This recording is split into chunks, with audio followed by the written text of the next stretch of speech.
South India shopping mall the wedding మంత్ర సరికొత్త wedding collection south India shopping mall.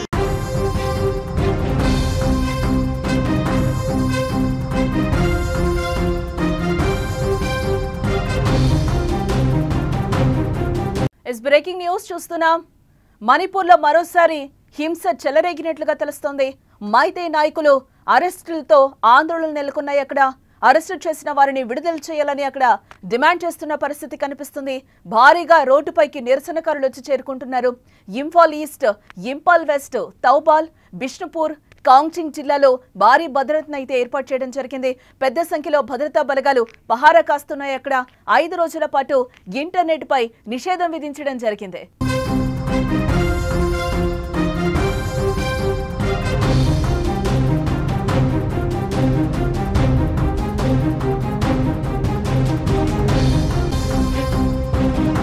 Manipur మరోసారి అట్టుడుకుతోందని చెప్పుకోవాలి. హింస మళ్లీ చెలరెక్కింది. నిరసనలు హోరెత్తుతున్నాయి.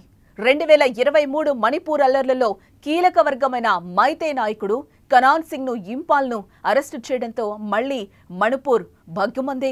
అరెస్టు చేసిన తమ నాయకులను విడుదల చేయాలని ఆందోళనకారులు భారీగా రోడ్డుపైకొచ్చారు. శనివారం రాత్రి నుంచి నిరసనకారులు రోడ్డెక్కడం జరిగింది. మొదట శాంతియుతంగా సాగిన నిరసనలు ఒక్కసారిగా హింసాత్మకంగా మారాయి. బస్సులు, వాహనాలకు నిప్పు పెట్టి ఆస్తులను ధ్వంసం చేశారు. టైర్లు తగలబెట్టి రోడ్లను దిగ్బంధించారు.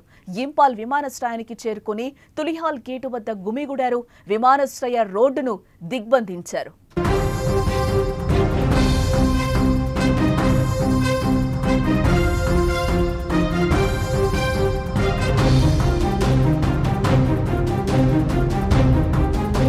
కొందరు నిరసనకారులు ఒంటిపై పెట్రోల్ పోసుకుంటూ సామూహిక బలవన్మరణానికి ప్రయత్నించారు. ఈ అల్లర్లు అనేక జిల్లాలకు పాకాయి.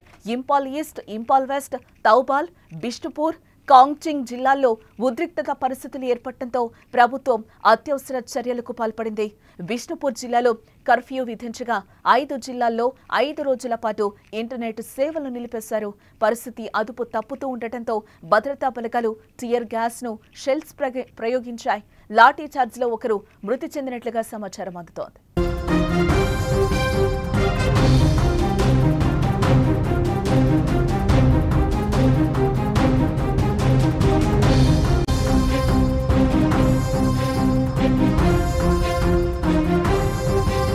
ఎస్ 2023 నుంచి మణిపూర్లోని కుకీ, మైతేయ వర్గాల మధ్య జాతి హింస చెలరేగుతోంది.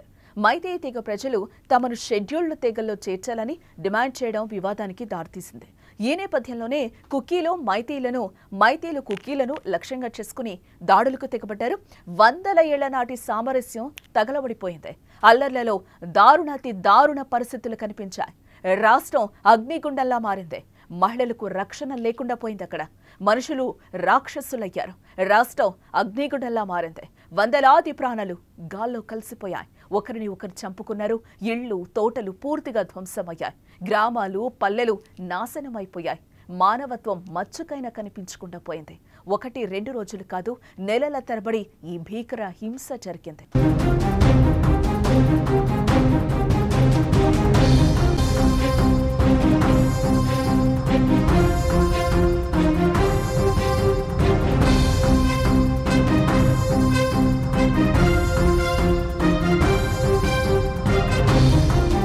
ఇప్పుడిప్పుడే అంతా బాగుంది అన్న సమయంలో మళ్లీ హింస చెలరేగడం అక్కడ ఆందోళన కలిగిస్తున్న విషయంగా మనం చూడొచ్చు. ఇప్పటికే మణిపూర్లో రాష్ట్రపతి పాలన విధించారు.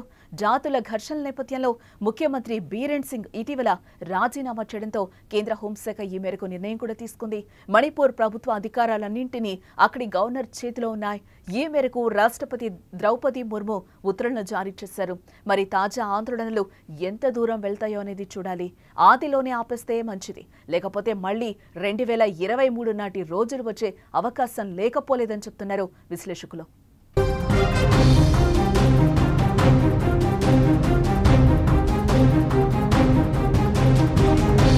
అసలు మణిపూర్ అల్లర్లకి కారణాలేంటో ఒకసారి చూద్దాం. మణిపూర్లో సంక్షోభం తలెత్తడానికి అనేక తక్షణ దీర్ఘకాలిక కారణాలు కూడా ఉన్నాయి.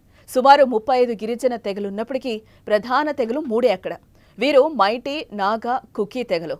మొత్తం జనాభాలో 53% ఉన్న మైటీలు అధిక సంఖ్యకులే గాక రాష్ట్రంలో మధ్యలో గల ఇంపాల్ లోయలో నివసిస్తూ ఉన్నారు. వీరు రాష్ట్రంలో ప్రభావవంతమైన వర్గంగా కూడా ఉంటారు వీరు. అయితే నాగా, కుకీ ఇతర తెగలన్నీ కలిపి 47% ఉన్న వీరు ఇంపాల్ లోయ చుట్టూ గల కొండ ప్రాంతాల్లో నివసిస్తూ ఉంటారు. ప్రస్తుతం ఎస్సీ, ఓబీసీ హోదాతో ఉన్న మైటీలు నాగా, కుకీలాగా ఎస్టీ హోదా కావాలని 2012 నుంచి డిమాండ్ చేస్తున్నారు. తాజాగా మణిపూర్ హైకోర్టు ఈ డిమాండ్ను పరిశీలించి 4 వారాల్లోగా అభిప్రాయం తెలపాలని కూడా రాష్ట్ర ప్రభుత్వాన్ని అప్పట్లో ఆదేశించడం జరిగింది. దీనిపై ప్రభుత్వం ఇంకా ఇప్పటివరకు కూడా స్పందించిన పరిస్థితి కనిపిస్తుంది. ఒకవేళ రాష్ట్ర ప్రభుత్వం సానుకూలంగా స్పందిస్తే తమకు నష్టం జరుగుతుందని నాగా, కుకీ తెగల వారు మైటీలతో ఘర్షణ పడడం వల్ల హింస కూడా మొదలైందని చెప్పుకోవచ్చు. ఇదేగాక 53% ఉన్న మైటీ ప్రజల చేతుల్లో 10% భూమి మాత్రమే ఉండగా 47% ఉన్న నాగా, కుకీల చేతుల్లో 90% భూమి ఉంది. ఇంపాల్ లోయలో తరుగుతున్న వనరులు, పెరిగిన జనాభా, నిరుద్యోగం, లోయలోకి వలసలు పెరగడం తదితర కారణాల వల్ల మైతేయులు కొండ ప్రాంతాలకు విస్తరించాలని అనుకుంటున్నారు. కానీ ప్రస్తుత చట్టాల ప్రకారం ఎస్టీ హోదా గల వారే కొండ ప్రాంతాల్లో భూములు కొనుగోలు చేయాలి.